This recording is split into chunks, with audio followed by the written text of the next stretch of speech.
Hello everyone, welcome to my channel. Today we are going to start to make stuffed lady's finger.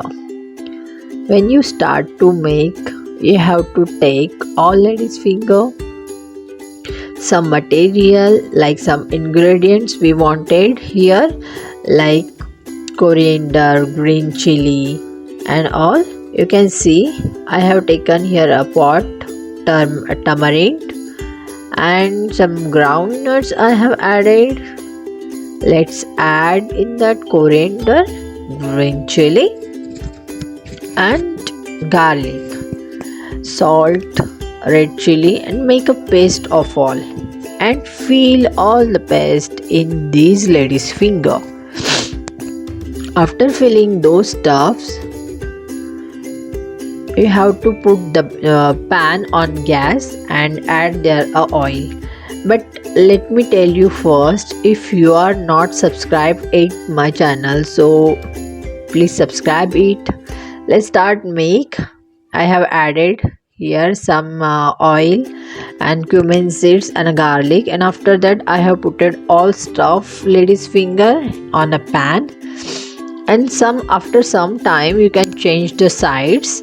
Means when it takes brown, that you just change the side, and from the all side you have to make it in a proper way. Okay, this is the way that I am going to change the all sides. You can use this way. Mostly, as you can see, mostly it is going to be ready here, and this is a brown color from all sides, and here is our bhendi in that stuffed lady's finger ready. And I'm going to design this dish like with tomato, lemon, coriander. As you can see, this is a yummy dish. Please do it for this way, you will be lovable, because mostly I have preferred this type only, and everyone loves this dish like stuffed lady's finger. We can say in Marathi bharleli bhendi. If possible, like, share and subscribe my channel and click on a notification button. Thank you. Thanks for watching this recipe.